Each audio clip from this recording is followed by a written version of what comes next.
Le Conseil des ministres s'est réuni ce mercredi 2 octobre 2024 sous la présidence du chef de l'État, M. Patrice Talon.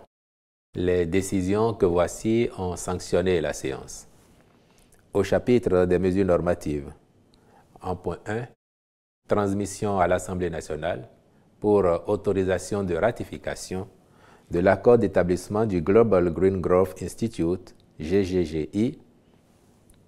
Le GGGI est nanti du statut d'organisation internationale intergouvernementale depuis octobre 2012 et travaille avec de nombreux pays à travers le monde pour promouvoir la croissance économique durable.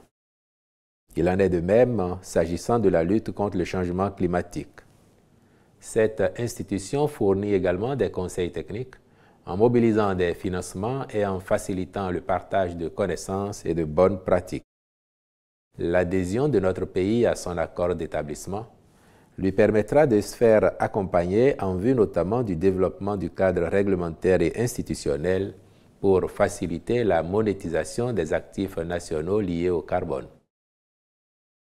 En point 2, création de l'Académie logistique de Ouidah et approbation de ses statuts. Pour faire efficacement face aux défis sécuritaires en Afrique, et plus particulièrement dans notre sous-région, une plus grande professionnalisation des armées est requise, notamment à travers le renforcement de capacités des personnels en matière de logistique. À cet effet, notre pays a engagé des discussions avec des partenaires européens en vue de la mise en place d'un centre de formation répondant aux normes et standards internationaux. D'où la création de la présente académie basée à Ouidah et dont les statuts ont été, par la même occasion, adoptés. Elle sera ouverte au personnel des forces de défense et de sécurité, ainsi qu'au personnel civil spécialisé dans une des fonctions de la logistique. Au nombre des mesures normatives, il a été également adopté le décret portant convocation du corps électoral le dimanche 5 janvier 2025 pour l'élection des membres de l'Assemblée consulaire de la Chambre de commerce et d'industrie du Bénin, CCI Bénin, au titre de la mandature 2025-2030. S'agissant des rencontres et manifestations internationales, il a été autorisé sous cette rubrique. La célébration au Bénin, le 5 octobre 2024, de la 31e Journée mondiale des enseignants, de même que l'organisation au Bénin, du 2 au 4 octobre 2024, de la 19e réunion des ministres chargés des télécommunications, TIC, digitalisation et de la poste de la CEDEAO. Du 6 au 8 octobre 2024, de la 6e édition de la Journée mondiale du coton.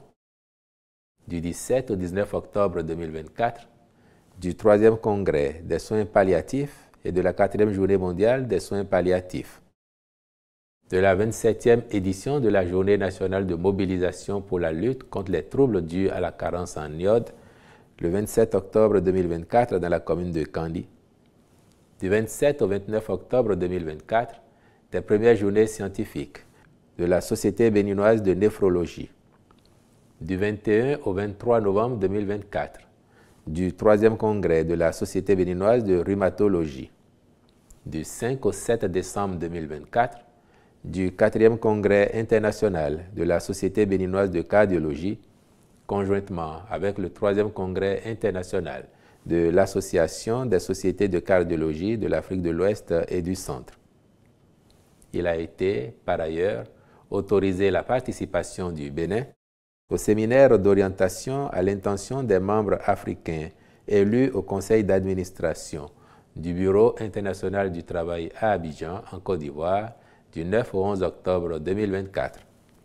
À la 53e session ordinaire du conseil d'administration de l'École inter-État des sciences et médecine vétérinaire de Dakar, prévue du 21 au 25 octobre 2024 à Yaoundé, au Cameroun. Au chapitre des mesures individuelles, enfin, M. Caliste Akweyon Dossou Koko est nommé greffier en chef à la Cour suprême. Je vous remercie.